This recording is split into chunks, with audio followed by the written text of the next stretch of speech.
a farm setting and using like a well setting, you might want to get the water tested because of the minerals in it. Might have too many metals in it or toxins in it. Might pollute your plant, might kill your plant. In indoor environments, we like to use RO systems, which is reverse osmosis.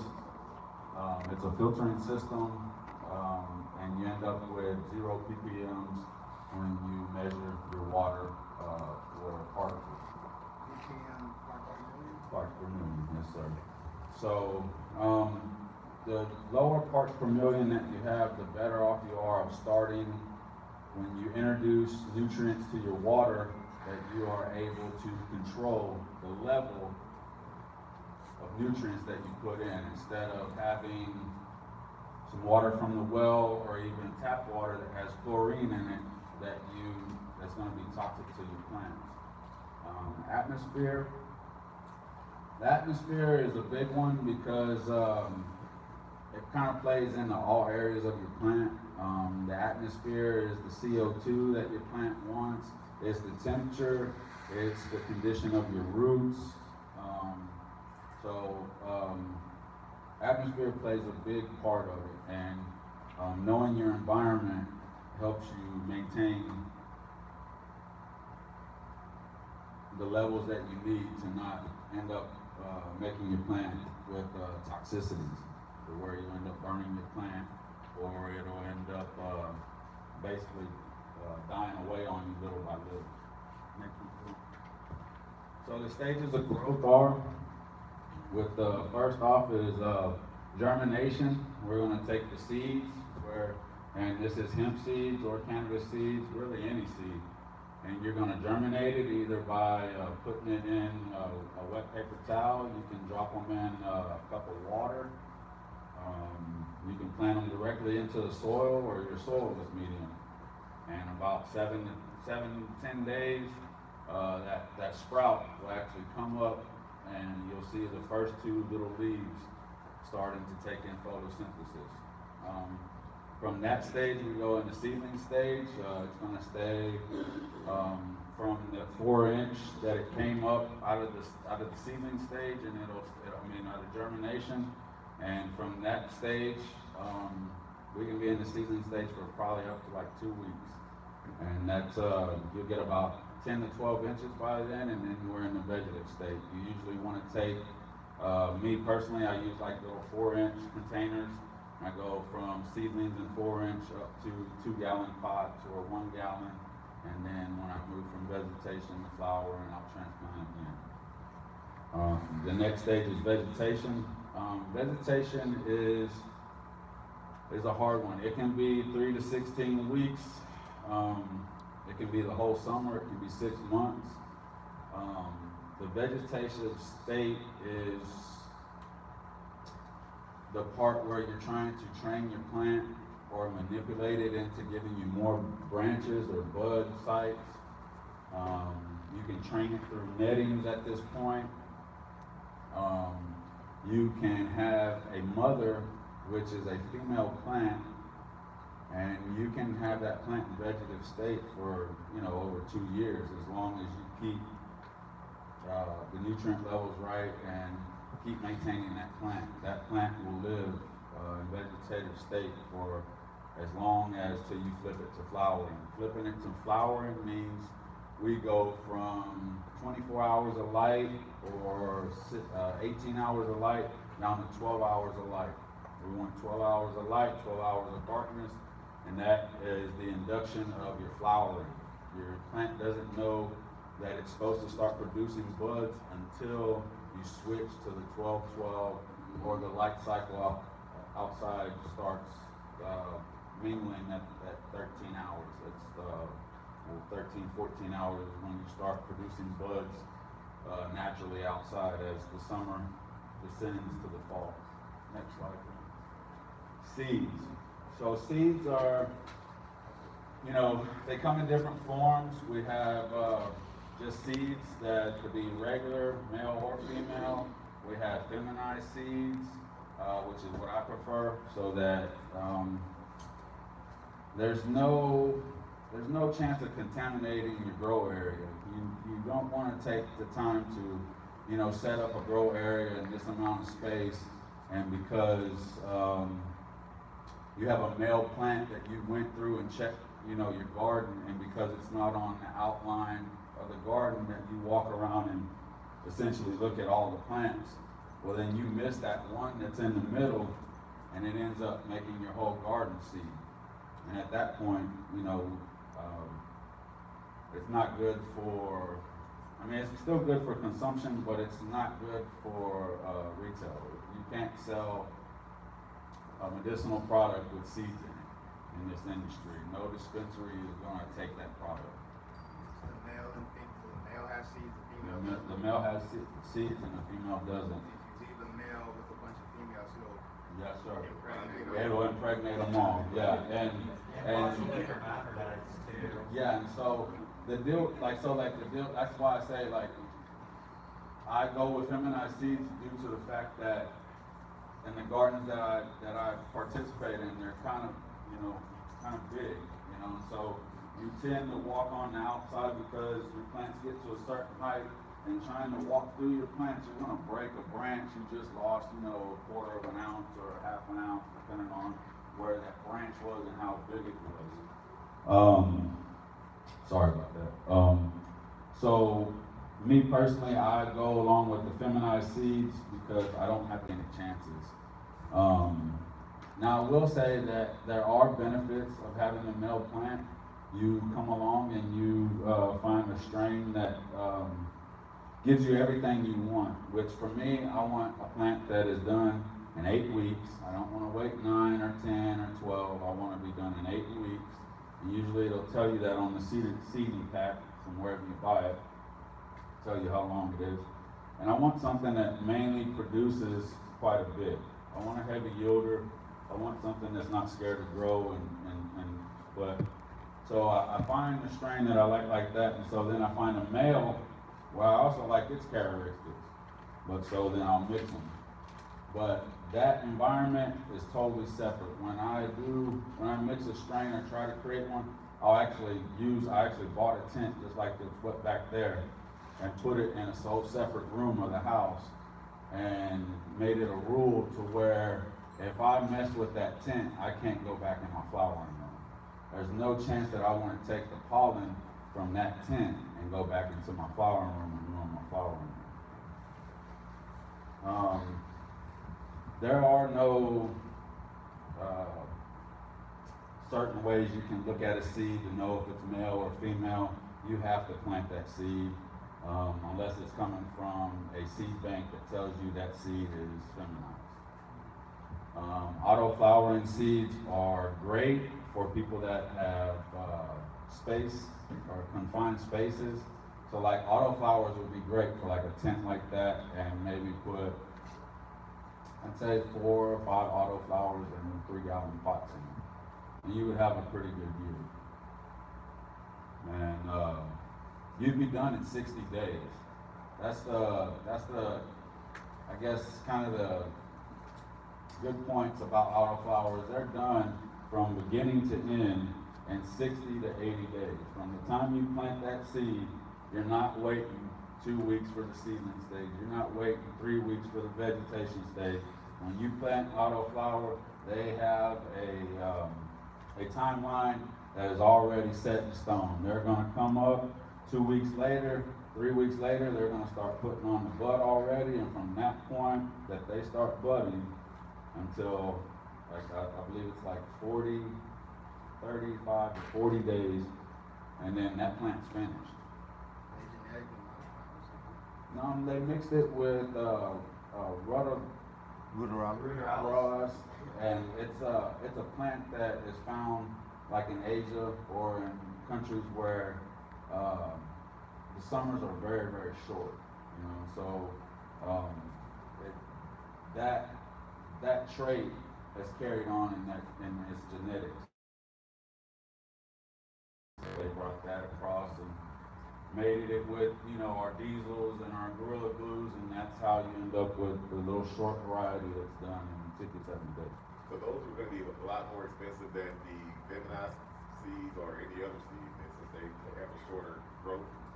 No, sir. No. Sometimes you can find cheaper ones. And With the same potency? Same potency. Your potency is all going to come from the genetics of that strain. So just because we all are familiar with Kush, Kush is strong, everybody talks about Kush, but there's certain Hindu Kush is different than Pakistani Kush.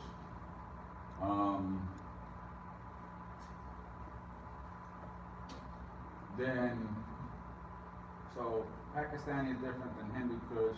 So on the autoflowers, they just took those genetics and mated them with the ruderalis. And so those traits from that genetics, from the diesel or whatever, went right into the autoflower, and the only thing that was retained was the shortness and whatever characteristics from the genetics that came in through the diesel or the gorilla. So, and no, they're not more expensive. You can find them on Attitude Seeds or Choice Seeds. Yeah. And they're like sister seed companies. So they got the same seeds. They might have a different stock though. You might be able to find one strain, or you won't be able to find it on the other. But they got different stock. So yeah. So the next slide, going please. So vegetation. So vegetation, like I said, starts after your seedling stage. After your plant has got about 10 inches, 8 to 12 inches, I would say. Then your vegetation stage starts. Once that starts, we're going to start introducing feeding. Because up to this point, your seedling had enough food stored to come up out, to sprout up, and to actually sustain itself for 2 weeks, more than likely. And so at this stage of the vegetation state, you're going to want to start feeding your plants. You're going to want to start introducing more nitrogen. You're going to want to concentrate on your root system. You're going to maybe try to find something that accelerates your root growth. The stronger you make your plant in the vegetative cycle, the more fruit you will harvest. So if I take a seedling and I go into vegetative state, okay, I don't have enough time, so instead of giving this plant like a month like I normally would, I said, okay, well, I don't have time, I'm gonna stick it over here for a week. I'm gonna put it over, it was here for a week, and I'm gonna move it to flowering. I'm gonna yield less on that plant. That plant still might take the time that it needs in its life cycle to grow another week or more before it starts putting on pistils to show me that the flowering stage is starting. Now, if I give that plant the same amount, and I leave it here for 3 weeks in a veg, and I move it over, I'm more than likely going to get at least 25 to 30% more yield. Just because I left it an extra week. Now, during the flowering stage, I'm probably going to be able to get a little extra out of it as well at the harvest by adding CO2. But for the most part, you don't want to rush the vegetative cycle. It is very important. It will reward you in the end. The more time, just like the plants that we see in California and Colorado that are outside, the ones that stay out there the longest cycle usually end up yielding the most. Have the biggest buds, are the tallest and gigantic in size. During this stage right here, you're still going to control your environment. If you're outside, you're at the mercy of the elements, but with a greenhouse and exhaust and ventilation and air movement, you can try to combat the humidity, the heat, and stuff that is stored up in your greenhouse. And on indoor, you're monitoring everything that from the very start when you go into your grow environment. You're monitoring your temperature, you're monitoring your humidity. In my room, I monitor the CO2. So you're still watching over, like I said, with the cannabis plant, you're really watching over it like a child. You kind of stand there and you watch, and you hope it doesn't make a mistake, and you try to, fight the mistakes as you see them. Next slide. So now we moved on to the flowering stage. That's the stage that is the best. You get to see all the colors. You get to see your plant actually turn into a monster. And that's the good part. So with flowering, there's some key components. So the 12 hours of light, you also want to, at this point, make sure that you don't have an excess of humidity. During the first weeks of like week 1 through 4, humidity is fine. 65% humidity, 69 is okay inside. When you start playing with the humidity, you also start wearing out your components in your grow room as well. So like in grow environments, we use carbon filters. Well, if the carbon filter only works if the environment is dry. So it only neutralizes the air if the humidity is under 59 most of the time. So once you let your humidity levels rise up to like 65, 70, your carbon filter over here with the fan is sucking in all the moisture from the room. Once those charcoal pellets inside that filter the air get filled with moisture, they stop filtering your room. So, key rule is, change your filters probably every 6 months, or if you smell anything outside. But for me, I don't worry about humidity while like the lights are on, as long as I start off with a good humidity. So like me personally, I use a dehumidifier. So like while my AC's on and it's the night cycle, then the dehumidifier runs and sucks out all the moisture so lights turn on at 5 o'clock, my dehumidifier goes off at 3:30. And the reason for that, I don't want to suck out all the moisture till the lights come on and dry it out even more. I want to leave a little bit of moisture in there, and as the room fills up with heat, it's going to naturally dry it out, and the ACs that I have are going to naturally pull it out as well. What else are we looking at this point? This point too, we want to start adding phosphorus and potassium, your P and your K. That is what makes your fruits. And so a good phosphorus, I believe, is bat guano, and it's natural, it's organic, and it also gives you the nice colors at the end. It'll, as the nitrogen and the nutrients in your plant start fading, those purples and pinks and violet colors that you see on the internet are actually the nutrients being pulled and drained from the plant. And as they are, the cells in the plant are changing. So it's when you see that, you're stripping your plant of all its essential nutrition. And as you go later in the flowering, that's what you want to do. You want to flush your plant. You want to essentially take all of the nutrients away from what you put in. You want that plant to come back out with hardly anything. And the key of that is I know we've all probably had something that we got and smoked on and it doesn't light. It's black and you just keep lighting and keeping man, this thing won't smoke. Well, that's mainly because there was nutrients left in there, or because after they harvest that they tried to dry the product out too fast. They put fans in the environment, the environment was hot, and it actually deteriorated the product at the very end. And made it to where it was like that steady, it won't light and it won't smoke stage. What else? I think that's it. So the next one. It was phosphorus and what? Yes. Potassium. P and K.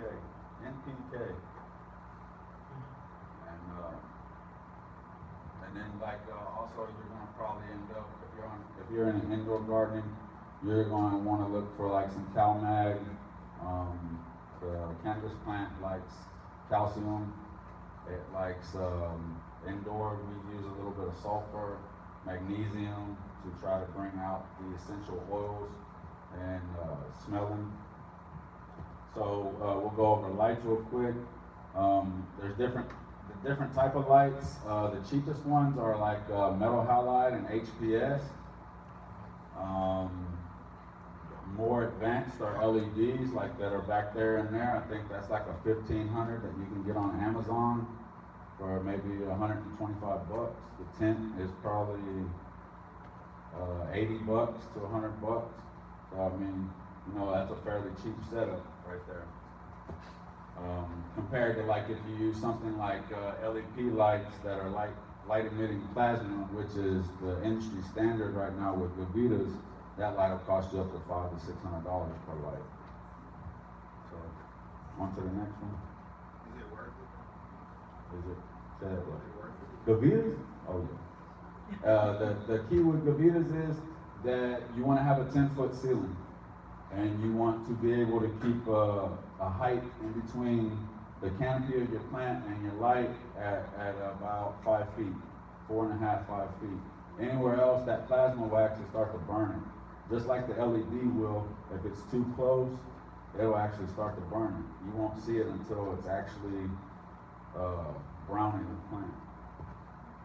Water.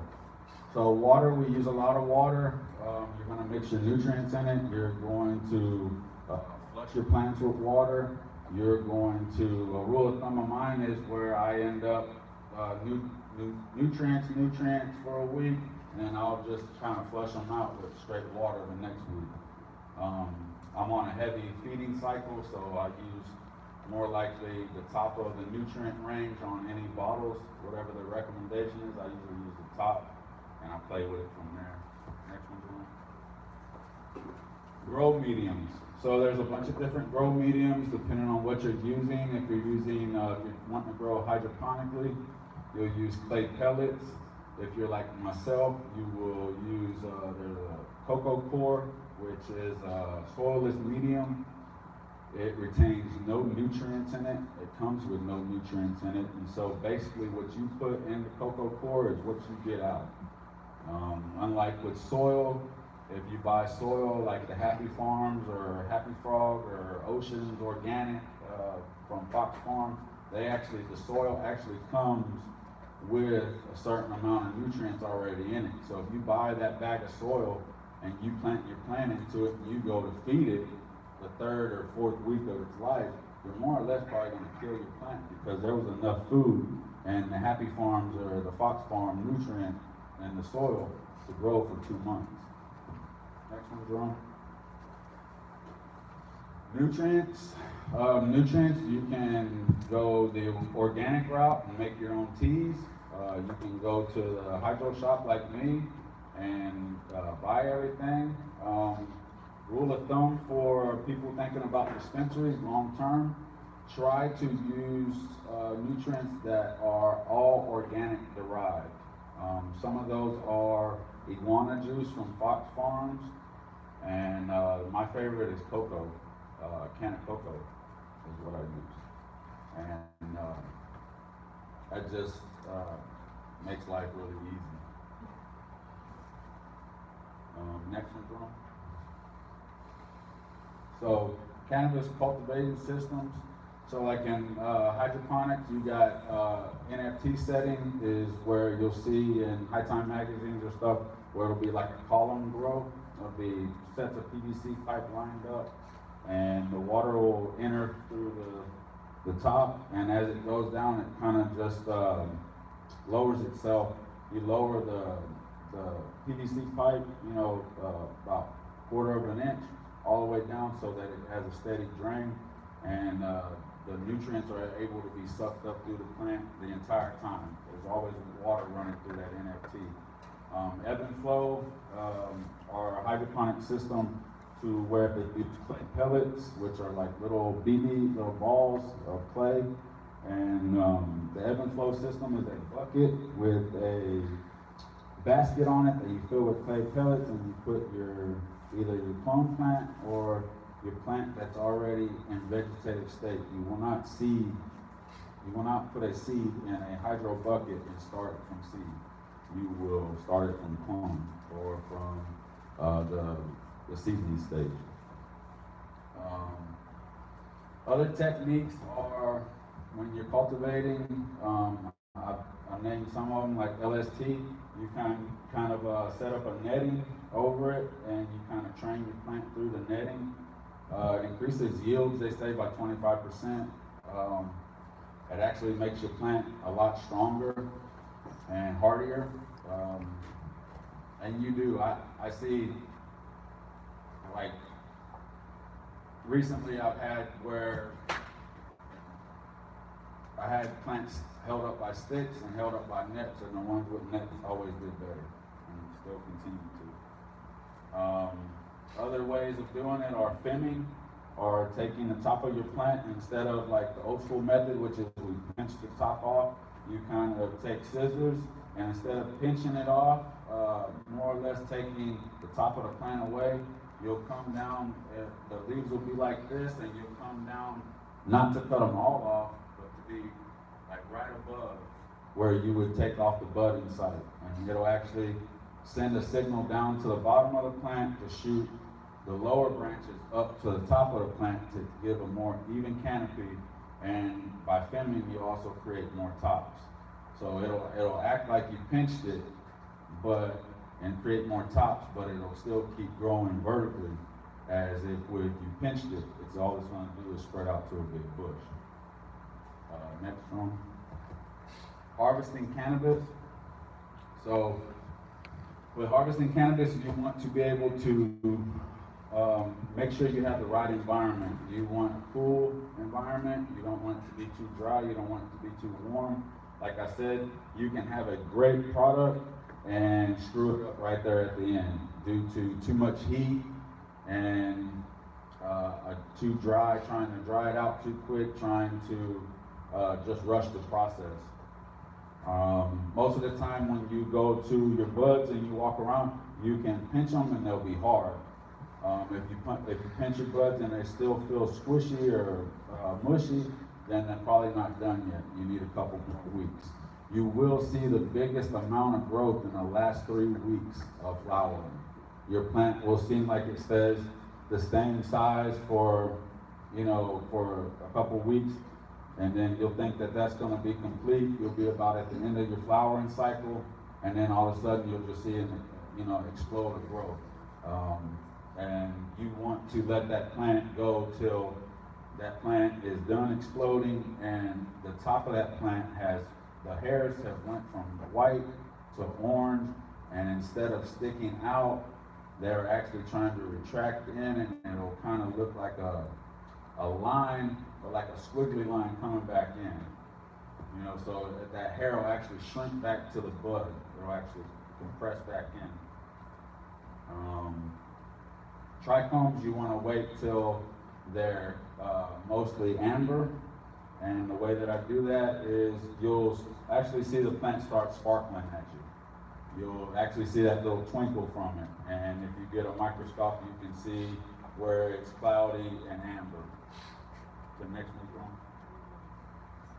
I think that's it. This is the last one. Cloning is the most important part. It speeds up your process by at least half. You take your vegetative plant, and more or less toward the bottom of the plant, you will want to take your clones. You will actually clip it from the actual stalk. You will take the stem of the plant, of the clone that you just took off, and the plant will be, the leaves will be up here. This is the stalk.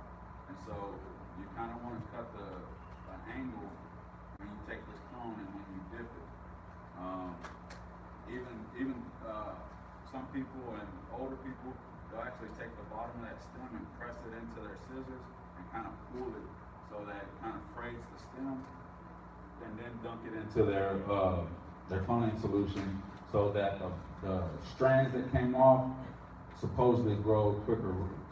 But as long as you cut it at a 45, and another key thing is to water your plants about 20 minutes beforehand so that the moisture is taken up through your stems, so that when you cut for your clone, that it actually has the moisture to mix with the cloning solution so that it's not a shock when you go to clone it and put it in a new environment.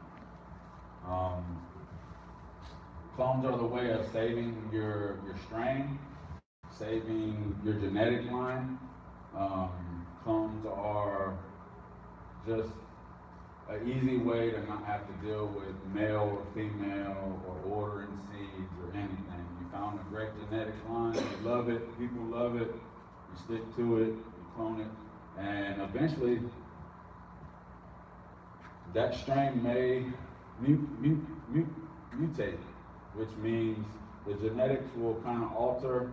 You'll still have the same plant from the mother that you did, but you might get stronger characteristics. You might, the genetics will start sifting themselves through, and only the strongest part of the genetics out of the plant, out of the cannabis plant, will see come through. So like you'll get the hardiness, you'll get the big buds and all that stuff like that. But I think that sums it up right there on cultivating cannabis. And hemp is the same way. You can cultivate hemp the same way as we do cannabis inside. The hemp just doesn't take as much nutrients. Where a medicinal cannabis, you're gonna water, 3 or 4 times with nutrients. I see the hemp, you can take a third of the nutrient and still produce nice flowers and essential oils that we're trying to get for like CBDs and stuff like that. Any questions? Briefly. Okay, just in keeping up with the time and everything, we're gonna hold all of our questions for the breakout session so that we can continue with our break from 9:45 to 10. But at 10, if you're gonna be ready, I believe about 10:05, we'll be ready for you. But any questions, we're just gonna do it in the breakout session. And thank you, Chris. So let's give Chris a round of applause. So what we're gonna do now is take a break. But Chris, he has another engagement. So in this break, go ahead and ask his questions and use that break for a time to have that one-on-one with Chris. Yes. His contact information? Yes, he has his cards. So in the break, he'll be able to give you his card. And on behalf of Green Life, Chris, we have a thank you card. This was a card that was made by a young lady who just reached out to me and wanted to give me some awesome gifts for this event. So these are handmade cannabis cards. So I have the information if you guys want to look into this. So on behalf of Green Life, thank you so much. And guess what you get? Y'all, thank you. So if you have any questions, we're going to take a quick break. You guys go back and check out the vendors that we have, and we'll be back in a few minutes. So if you need a quick restroom break, you want to talk to Chris before he gets out.